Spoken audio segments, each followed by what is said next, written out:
Ya, selamat pagi semuanya. Perkuliahan untuk pagi hari ini akan segera saya mulai. Jadi di Jumat pagi ini jadwal kita untuk mata kuliah komputer statistik untuk kelas KAP, KGP, dan SKP 17.1. Jadi di sini adalah pertemuan ke 12 ya, pada tanggal 17 Juli. Oke, sebelum saya mulai, saya ingatkan terlebih dahulu supaya Anda jangan lupa untuk absen melalui siakat ya, supaya absennya terrecord secara otomatis.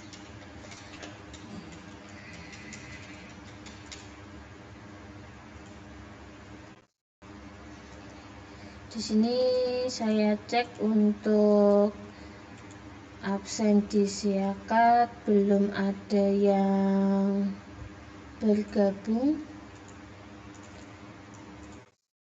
Jadi saya tunggu mahasiswanya terlebih dahulu untuk bergabung sebelum saya mulai perkuliahan pada pagi hari ini.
Oke, yang pertama bergabung ada Mas Angklis ya. Selamat pagi Mas Andi. Kita tunggu teman-temannya yang lain terlebih dahulu untuk bergabung.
Oke, ada Mas Wahyu dan Mbak Inadiah yang sudah bergabung juga nih di kelas ini.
Oke, ada Mas Era Ananta juga yang sudah bergabung.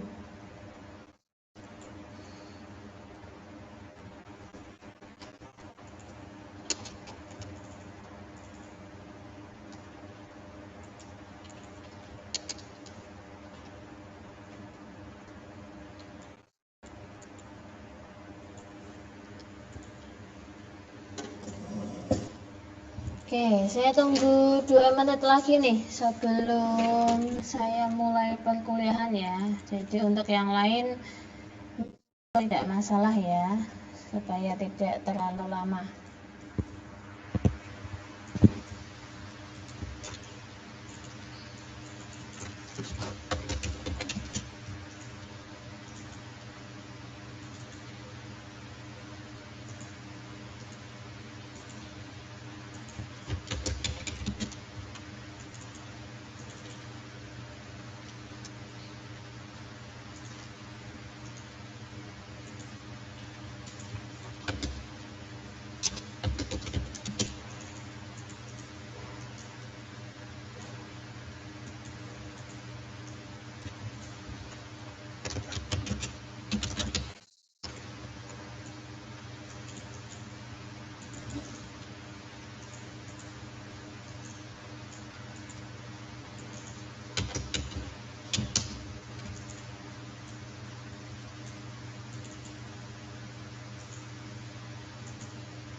Oke ya, karena sudah jam 10:05 ya, saya akan segera perkuliahan pada pagi hari ini ya.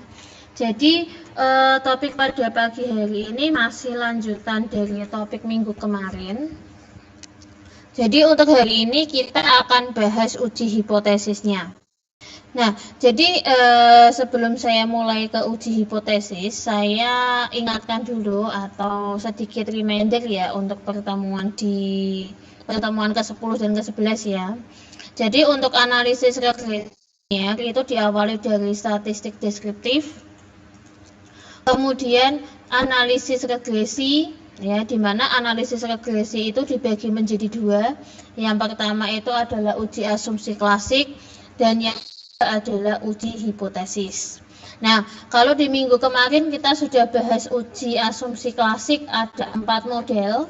Nah, hari ini untuk uji hipotesis kita akan ada 3. Yang pertama itu adalah koefisien determinasi atau melihat ketepatan model. Kemudian yang kedua uji simultan dan yang ketiga adalah uji parsial. Yang lebihnya untuk topik hari ini adalah kita membahas uji hipotesis saja. Oke, saya awali dari koefisien determinasi. Nah, sebelum saya masuk ke penjelasan koefisien determinasi, ya, saya ingatkan lagi nih bahwa di pertemuan awal, pertemuan ke-10, kita punya model regresi linear seperti ini. Jadi Y sama dengan alfa tambah beta 1x1 sampai beta 5x5 ditambah epsilon. Nah, di sini kita akan lihat nih, apakah permodelan yang kita buat di awal penelitian kita, ya, ketika kita sudah bikin hipotesisnya, di mana semuanya itu bertanda plus karena hipotesis kita juga bertanda plus, apakah permodelan ini tepat? Nah, kita lihatnya nanti di koefisien determinasi. Nah, Saya langsung saja, nanti yang dibaca itu adalah nilai ini. Ya, yang saya beri tanda warna merah ya. Adjusted standard error estimate. Ya. Nah, maksudnya di sini itu apa? Kenapa di sini bisa melihat ketepatan model ya. Jadi di sini ketika nilai R-square-nya ini mendekati 100% ya atau mendekati 1, berarti di sini makin tepat model yang digunakan. Nah, sementara kalau standarnya ya makin kecil dia nilainya atau makin mendekati 0, berarti model tersebut juga makin valid. Nah, berarti kalau di sini nilai adjusted-nya itu adalah 0,848 atau 84,8%. Sementara nilai SE-nya itu adalah 0,5. Ya. Berarti kalau nilai adjusted-nya itu berkisar 85%, berarti di sini maksudnya adalah kelima variabel independen yang kita gunakan ya, itu 85%-nya itu bisa mempengaruhi perubahan nilai variabel dependen. Nah, sisanya yang 15% itu adalah variabel-variabel yang tidak kita gunakan dalam penelitian ini. Ya, berarti variabel G, H, I, J, K, L dan seterusnya. Ya, itu adalah membaca yang namanya nilai koefisien determinasi atau ketepatan model. Nah, jadi kalau sampai di sini bisa lihat bahwa sebelum Anda melakukan yang namanya analisis regresi, filternya itu sudah sangat banyak sekali. Ya, variabelnya difilter, diuji asumsi klasik. Apakah ada variabel yang double? Ya, kemudian datanya itu juga disaring ya. Di statistik deskriptif apakah ada missingnya ya, kemudian di uji asumsi klasik juga lihat normalitasnya. Nah, kemudian yang ketiga sampai ke bentuk permodelan regresinya pun dilihat apakah modelnya itu tepat apa enggak ya. Jadi tujuannya 3 filter ini mulai dari variabel, data sampai model. Kenapa di sini difilter semua? Tujuannya adalah supaya sebelum kita masuk ke uji hipotesis, data dan variabel yang benar-benar akan kita pakai itu betul-betul bagus, betul-betul valid. Ya, jadi kurang lebihnya seperti itu.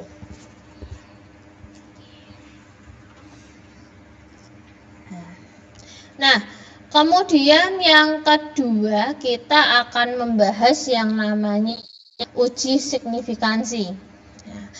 Jadi uji signifikansi di sini ada dua, ada uji signifikansi simultan atau uji F dan uji signifikansi parsial atau uji T. Nah, bedanya seperti apa? Saya akan catat dulu di kolom live chat ya.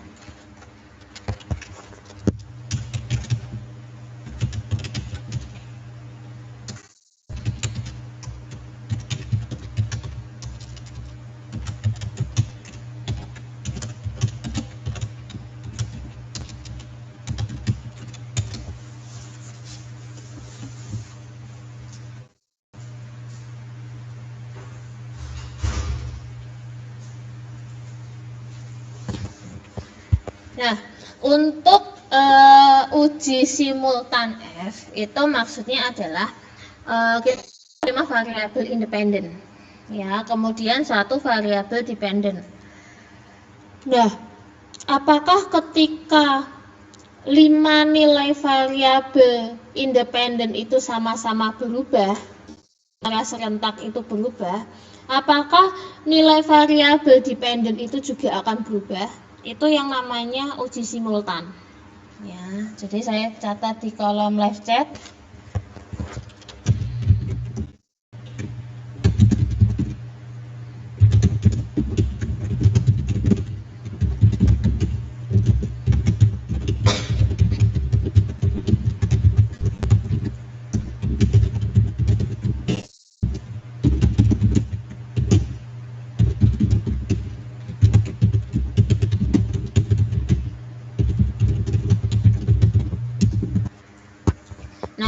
Kemudian kalau uji parsial itu seperti apa? Kalau uji parsial, ketika salah satu variabel independen itu berubah, ya misalnya nilai A, sementara B, C, D, E-nya itu nilainya tetap, maka perubahan nilai A itu bisa mempengaruhi perubahan nilai variabel dependen. Ya, itu adalah uji parsial.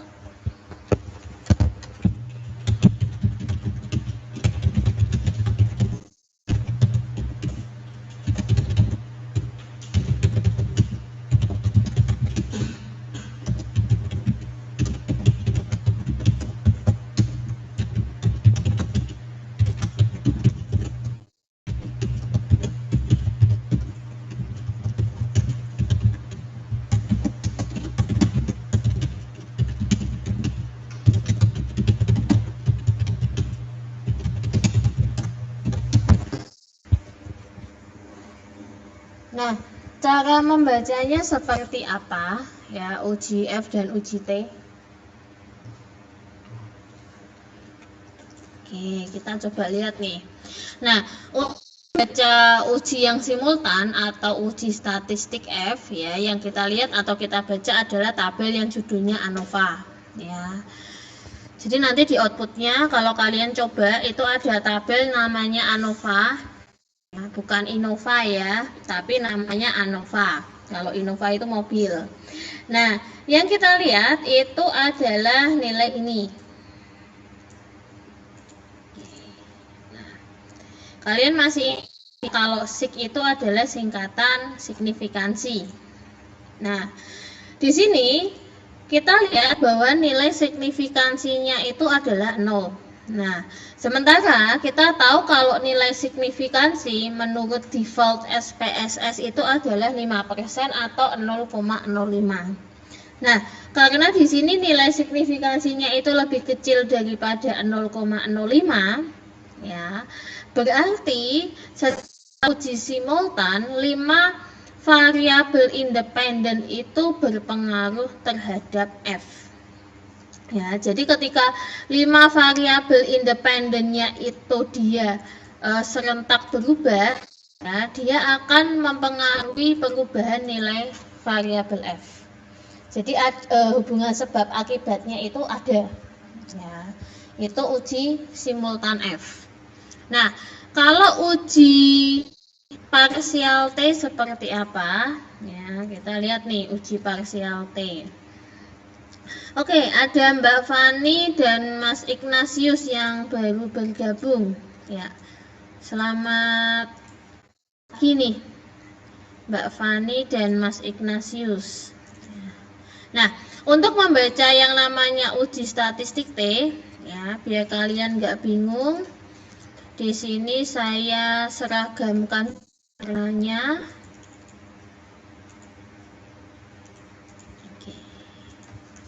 Nah, yang mau kita lihat atau yang kita pakai itu adalah ini.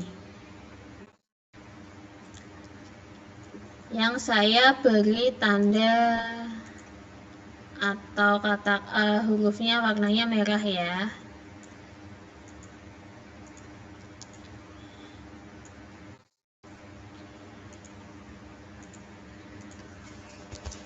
Nah, kalau sudah, ya, cara bacanya gimana? Cara bacanya adalah yang pertama kita ingat nih,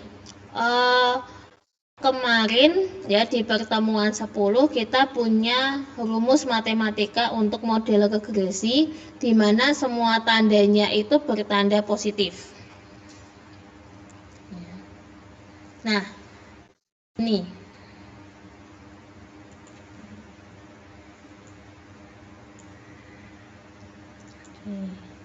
Yang kita lihat di layar ya.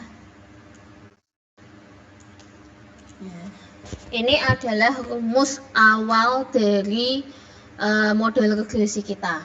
Nah, kita mau sedikit bermain dengan matematika. Kita ganti nilai alfa dan betanya dengan nilai yang sudah ada di sini. Ya.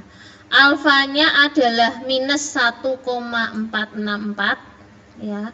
Beta 1 0,093, beta 2 minus 0,218, beta 3 0,041, beta 4 minus 0,042, beta 5 0,06. Nah, kalau kita ganti seperti ini.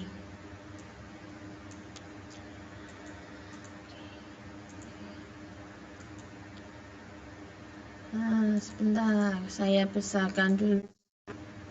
Ya. Jadi persamaannya adalah seperti ini. Ya, ada yang nilainya plus, ada yang nilainya minus. Nah, pertanyaannya nih, cara hipotesisnya gimana?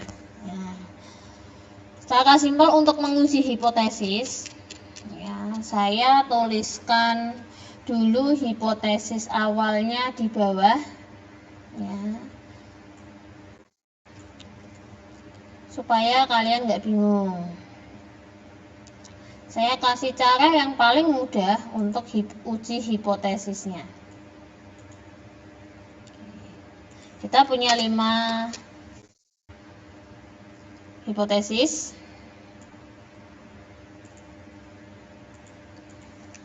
Nah, semua hipotesis kita bertanda positif.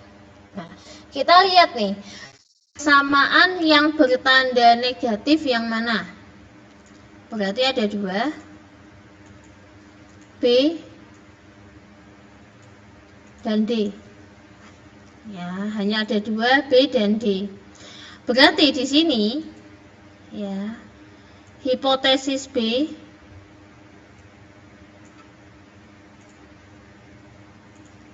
sama hipotesis D kan tidak sesuai. Wong hipotesisnya positif, tapi di sini tandanya negatif. Berarti 2 hipotesis ini ditolak. Ditolak berarti dalam tidak sesuai.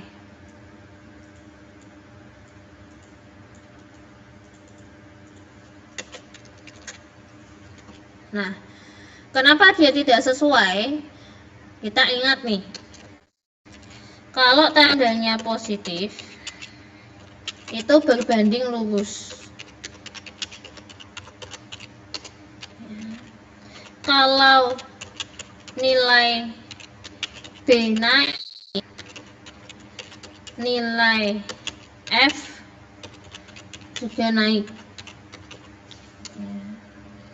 Tapi kalau tandanya negatif atau hipotesisnya negatif, berbanding terbalik. Berarti kalau nilai B naik, nilai F turun. Nah, ini adalah alasan kenapa 2 hipotesis ini ditolak.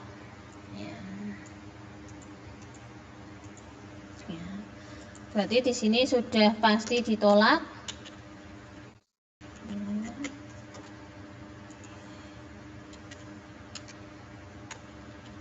Saya nggak bingung, saya bedakan. Ya, berarti di sini kita hanya punya 3 yang terakhir. A, C, dan E.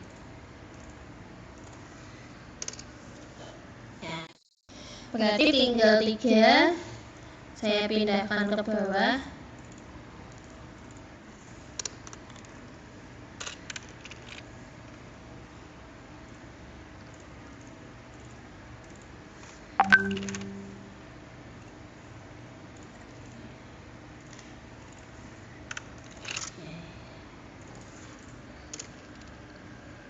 Nah, untuk A, C, sama E sudah betul nih, ya, hipotesisnya itu semuanya positif. Ya, sudah betul, di sini positif.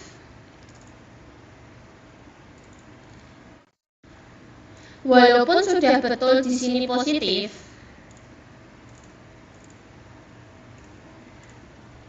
oke, saya ganti dulu. Permasalahan selanjutnya, apakah dia signifikan? Nah, itu yang akan kita uji. Karena di hipotesis kita tulisannya adalah signifikan.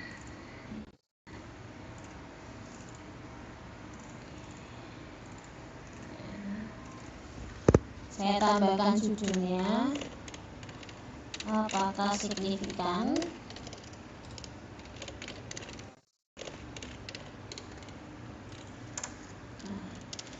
Kita lihatnya dari mana nih? Kita lihatnya dari tabel yang di atasnya. Saya kopikan. Nilai sig A ini adalah 0,423.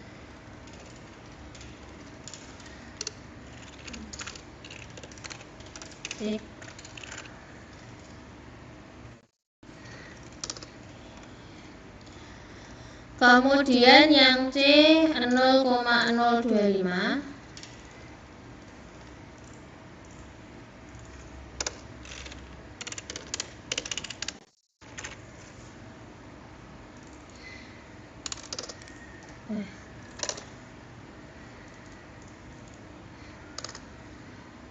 Kemudian yang E 0,87.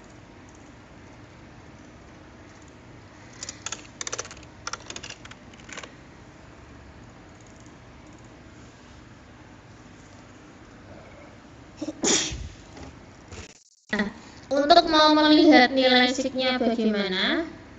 Ya. Kita coba nih, baca satu per satu arti dari angka ini.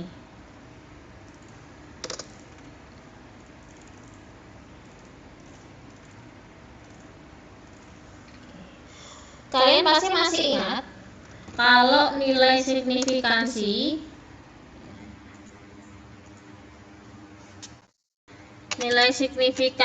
itu 5%.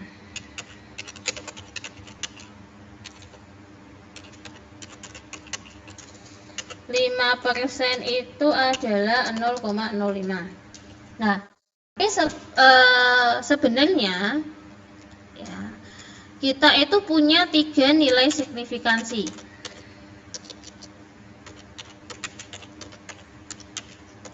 Yaitu 1,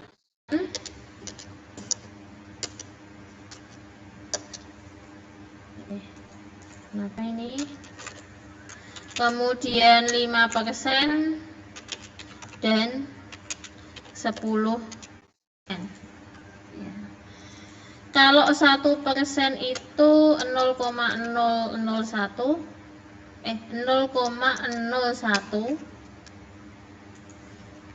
5% itu 0,5, 10% itu 0,1. Nah, kita lihat nih, 0,423 lebih besar daripada 0,1%, 5%, dan 10%. Lebih besar dari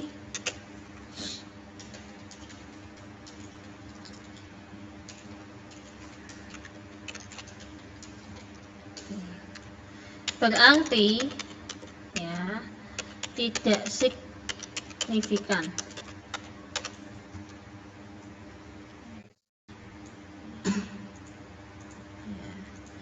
Berarti yang A ditolak.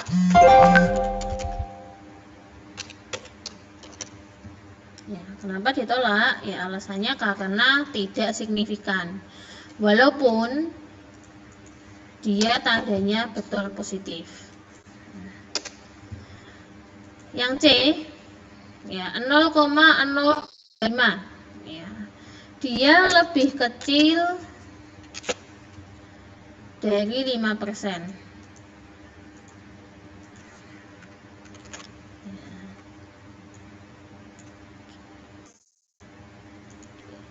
Berarti di sini diterima. Kenapa diterima? Dia masih masuk di nilai signifikansi 5%. Sementara yang E itu dia lebih kecil dari 10%.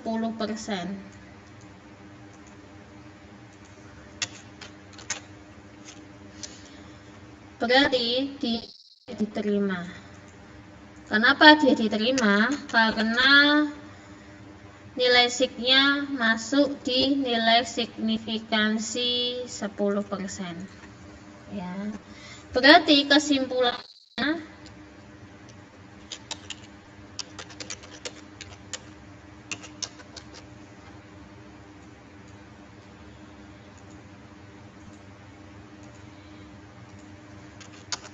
dari 5 hipotesis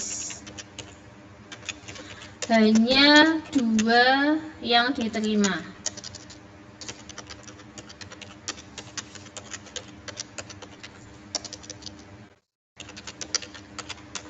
yaitu hipotesis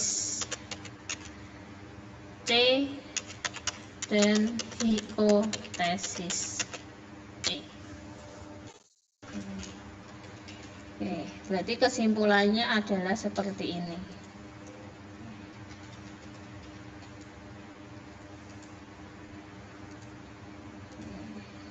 Ya. Jadi penjelasan untuk uji hipotesis secara singkatnya adalah seperti ini. Oke, ada Mas Joko dan Mas Rizal Ramdhani yang baru bergabung ya. Sampai di sini apakah ada pertanyaan?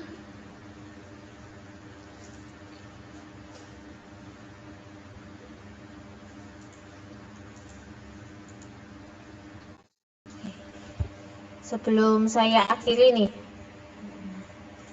Jadi untuk uji hipotesis saya ajarkan cara yang paling simpel saja supaya kalian nggak bingung.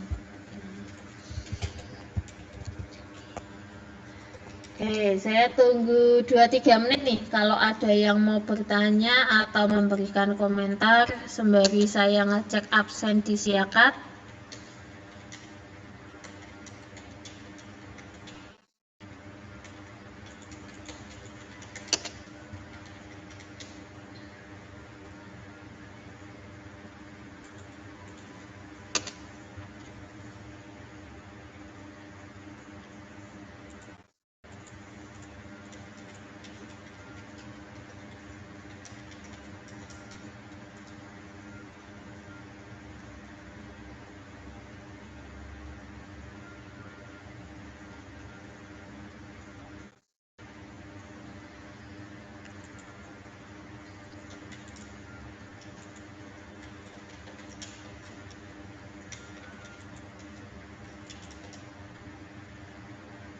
Oke, kalau yang bertanya atau memberikan komentar, saya akhiri perkuliahan pada pagi hari ini.